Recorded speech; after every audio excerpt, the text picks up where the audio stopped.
Hello, everyone. Welcome to Vanished Chicagoland Stories, the podcast. I'm your host, Pika Sanas. This is episode 120, season 5, and today's date is April 12th, 2022. And thank you for joining me today. I have an interesting show coming up. Today's program will be about Mr. Donut and my memories of this place, and I will discuss its history and where it is now. Plus, I'll do a wrap up of last week's post on my page, Vanished Chicagoland. And right now, the program will go into commercial. And this program is brought to you by Rock'em Sock'em Robots by Mark's Toys. And here is a commercial from probably mid 60s, 65, 66, in black and white, of course. And this is a commercial I really remember, but I remember the ones in the 70s, so it's almost the same thing. So here we go. You're slugging it out in the middle of the ring. And there's a hard drive to the job. And Blue Farmer's block is knocked off. His block is knocked off? Sure, but you can press it right back on again. It's just part of the action with the world's only boxing robots, the Rock'em Sock'em Robots by Marx. Takes 2 managers to handle the fighters and lots of skill to win. With these control levers, you can keep your fighters in motion to duck punches. When you press this plunger, he throws a right uppercut. Press the other plunger, and there's a left jab. Lots of exciting action and fun for everyone when the world's only boxing robots battle it out. The Blue Bomber's looking for an opening. And there it is. That's the end of round 2. Just push the flying head back, and you're ready for round 3. Boy, this is the greatest. You bet. The world's only boxing robots. Get the Rock'em Sock'em Robots by Marx. Okay, everyone, I am back. I hope you enjoyed the commercial for Rock'em Sock'em Robots from Mark's Toys. I'll give you a little history of that, and who was that young man that spoke first in the commercial. First, Rock'em Sock'em Robots. They were from the Mark's Toy. They were manufactured by the Mark's Toy Company in 1964, and the name of the toy robots, the red one and the red one was called Red Rocker. The other one was called Blue Bomber. Okay, and the object of the game is you try to punch the other guy, and whoever his head pops up, you win. You win the round. It's like boxing. But at the time, boxing was very popular. Sort of still is, but not like in the old days like that. And a couple of trivia items about that. There was a rumor that actor Vin Diesel, he was going to do a movie based on the game, which would be very interesting. I don't know, but I haven't heard any more of it. So, and so, so when you're playing the game, you have the joysticks and they go with the punches. And then like I said before, when the head pops up, you win your round and the opponent loses. So, and let's see, the actor, the young man that you heard first on the commercial, he was Bobby Buntrock. He played Harold Baxter on the TV series Hazel that stars Shirley Booth, and of course Sport, that was his middle name. And he was a wonderful actor. He did some acting, and then he retired in 1970. Then he moved to South Dakota. And then he died in 1974. He was in a car accident, and when he was driving, the car veered off a bridge, and it was under construction, and it fell into the creek, Battle Creek, I believe. And then it drowned. He drowned in the car, and so that's tragic, terrible. But he's still well known by this role to this day. And they show the reruns on television. I have the DVDs. I still enjoy the show. It's one of my favorites. So as for Rock'em Sock'em Robots, never owned it. Never owned the toy, but I did play a couple times with the kids in the neighborhood when I grew up, and it was fun. I like that. But I don't know if I asked my mother one time, "Can I buy this toy?" She found it grotesque. I don't know. She didn't want that. She didn't believe in pugilism, so I'm glad she didn't. Okay, today today I will talk about what I mentioned before in the beginning of the program. I will talk about Mr. Donut, the donut franchise, and also do a wrap up of this week's post on Vanished Chicagoland. And I will do that first, and then I will talk about Mr. Donut, of its history, my memories, and where is it presently? Where is that franchise now? Okay. So last week's post on my Vanished Chicagoland page, I found a postcard from the Z. Frank Chevrolet dealership, and a lot of people remember this dealership, like most famous car dealerships, like Burt Wyman or Fenzel Tufo or Tower Roads, like that, and Schmiller Ford. There's a lot of them. A lot of famous for their commercials and their advertisements. And this postcard location was 6100 Northwestern Avenue in Chicago, but they moved around a couple of times. One was at 6000 Northwestern, like by Peterson Avenue, and it was in business for a long time. I think around the late 80s, and they closed it. And then I think about a few years ago, um, they removed the sign. There was a story about that, the Z Frank sign, and I don't know what they did with it. I think they tossed it, which is a shame because it was when you drive on Northwestern Avenue in Chicago, you see that, and it's Z Frank. I have a feeling it's been scrapped, so we never know. Okay. Next post was last week Bobby Rydell died. He was a singer from the late 50s and early 60s. He was marvelous, and he had a lot of hits. Wildwood, I believe that's one of his first hits. It was Wild One, and doing the cha-cha-cha. And he starred in a movie. I don't know if it's his only movie, maybe, but it's his I think it's his first starring role, I guess.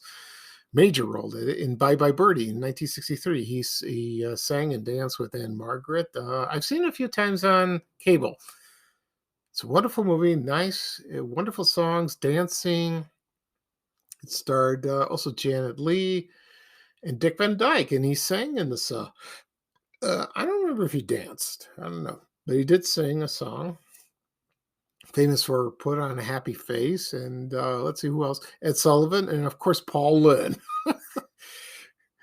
Famous actor. He makes me laugh every time I see him on TV. He was wonderful, wonderful. And it's a shame that Bobby Rydell died because he had a talent. He had a talent that was very beautiful. Tremendous, and great voice, and very handsome, and girls were crazy about him. They really were at the time. And so he was still performing, as far as I know, until maybe a couple years ago. So that's good. And he got together with other singers. He was from the Philadelphia area with Frankie Avalon and Fabian. They got together. So that was nice. Very nice. So they probably sang their old hits, their classics. So my condolences to the family. Okay, next up, I posted a photo of Sears department store, and this one was located in Park Forest Plaza in Park Forest, Illinois. And the plaza is not there, not a mall. It's a few stores, but when I saw that picture of it, it was gorgeous, beautiful. That plaza, that shopping mall had everything. They had Marshall Fields, I know that, and other Goldblatt's. They had that, Kresge's. And they mentioned on the news the other day when Kresge's turned into Kmart. They had 4 stores. Now they're down to 3. They closed one in New Jersey. So I think it's 2 in New Jersey, 1 in Miami, Florida. Less of the Kmart's. The ones in Chicago are gone. Gone. So I saw, and when I posted this photo of the Sears store in Park Forest, Illinois, people remember when you enter the store at the entrance, you could smell the peanuts, fresh roasted peanuts or popcorn like that. And that's the same thing with Venture. They mentioned this on the news. It was funny that, when you walk in, you smell the popcorn. Oh, I remember that.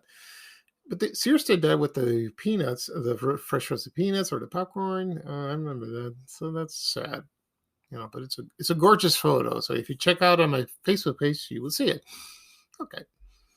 Next up, last week was the opening day for the Chicago Cubs, and I found packets of chewing gum that had the Cubs logo. I remember seeing this. I asked my brother about this, and he remembered.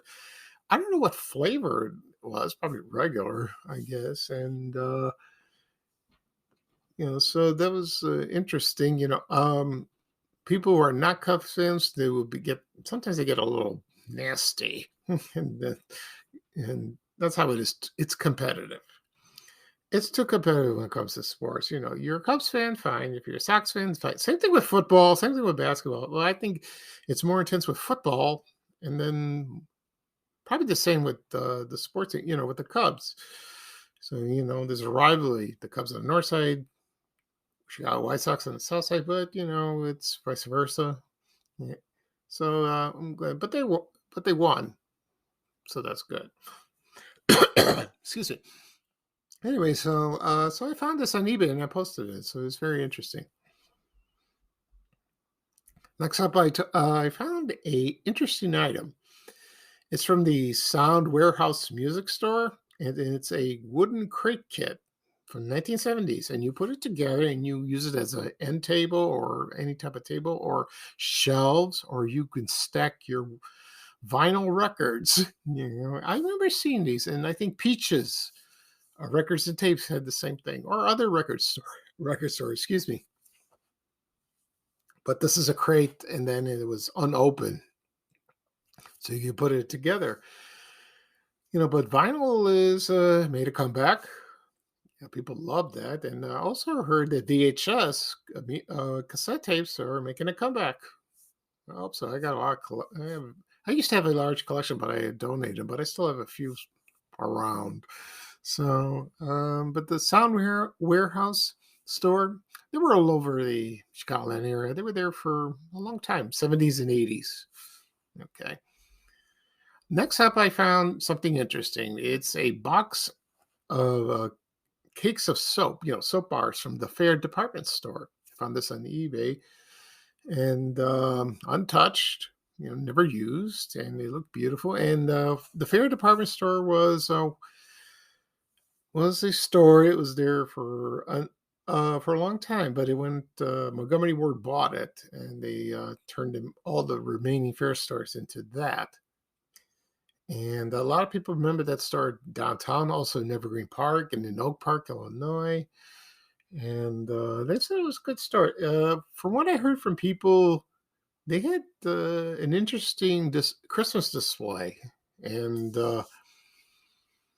which was I would love to see that if I was much older. So, but they said it was a good store. And it was there, I think, around the same time as Marshall Field's, but it was one of the oldest stores that opened in Chicago, and like Boston's store. If anyone ever heard of that store, that's an oldie, way old, like that. Okay, let's see what else. Oh, the last thing I posted. Oh no, a couple more was. Magicist. It was a book called 300 Household Hints. And believe me, some people need that today, like people I know. It gives you tips and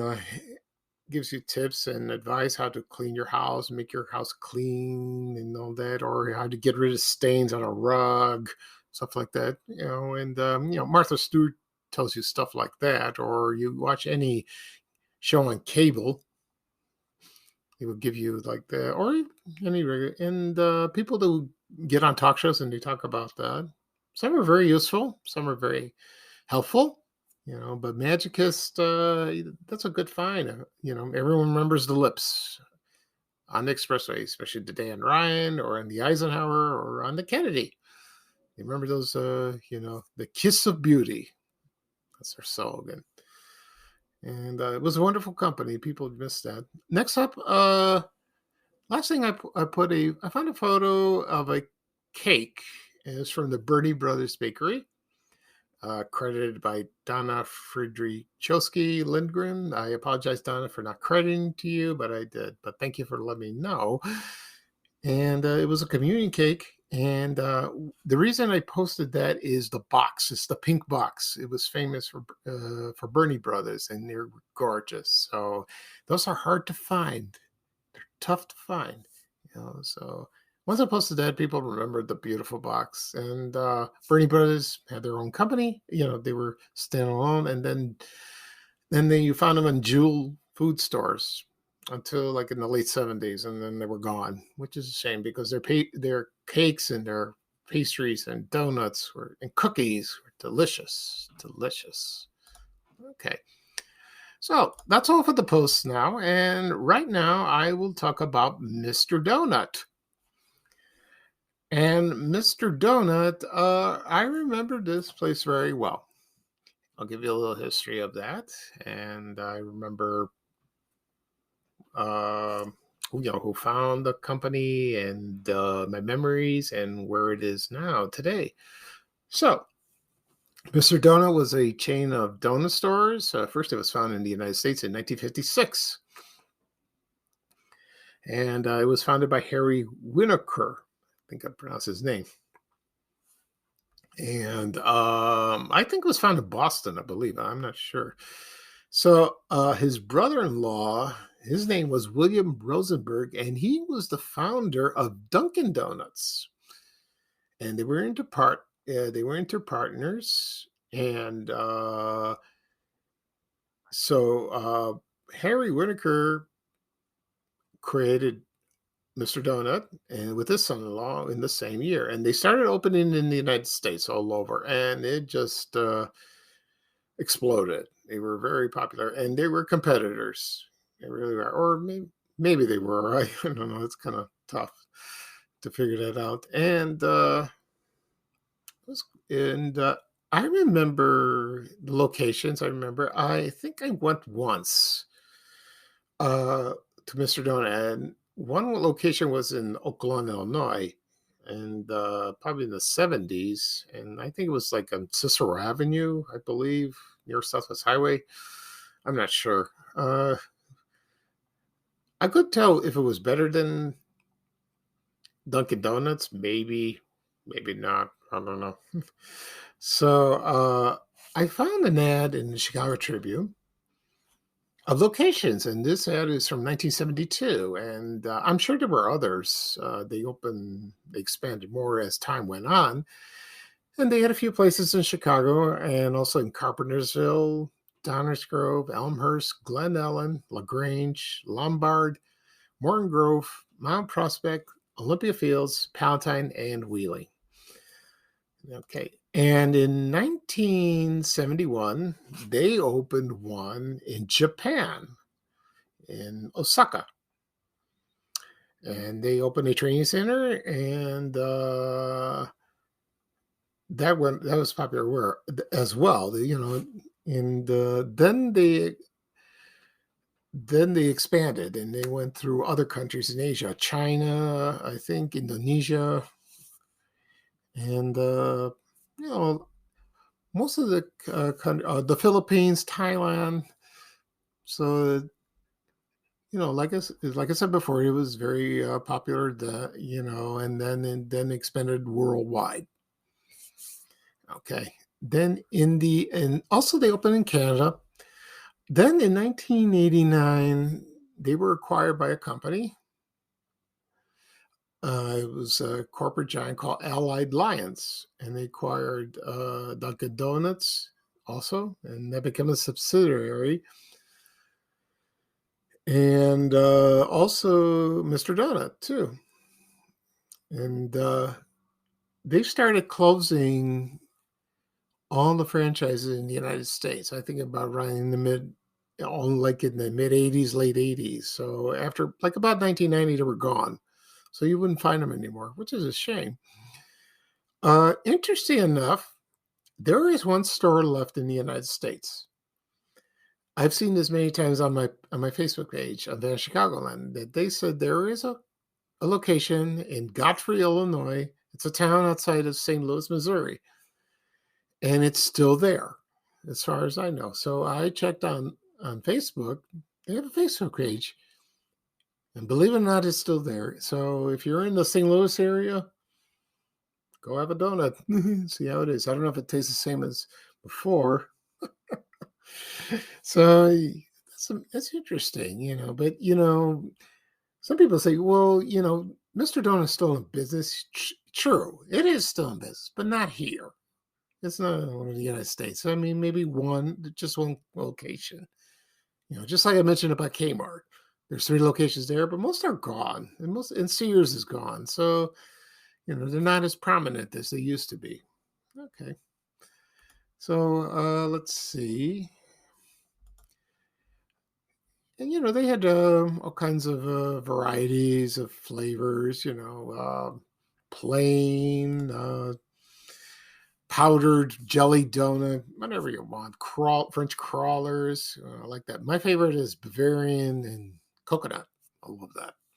I'm sure they made those. And so they also made coffee. They had their own brand of coffee. And I saw a few items on eBay. They had in cans, also, ground. You could. I think you bought them at the stores. You bought them at the shops.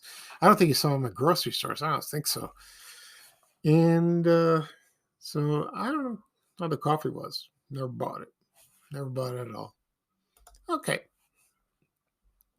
That'll be all for today. For today's program, I discussed last week's post on Vanished Chicagoland. Also, I covered Mr. Donut donut shops. It was interesting. I did a lot of research, and I found it very fascinating about that. And to me, donuts is one of my favorites. My favorite breakfast. It's not good for you, but it is. So, all right. Well, thank you for joining me today. I will do another podcast episode this weekend. It's Easter weekend. Not my Easter. My Easter's the following week. I'm Greek Orthodox. So I'll celebrate Palm Sunday. We'll see if I go to church or not. Health-wise, I'm doing better. Still the same. So we'll see. Okay. And like I said before, I will do another podcast episode this weekend. So thank you again for joining me. This is Picastanas, and this is episode 120 of season 5 of Vanished Chicagoland Stories, the podcast. So long, everybody. And here is Ray Rayner saying bye-bye for now with a little traveling music. Take care, everybody. Bye. We have to go. Bye, bye, bye.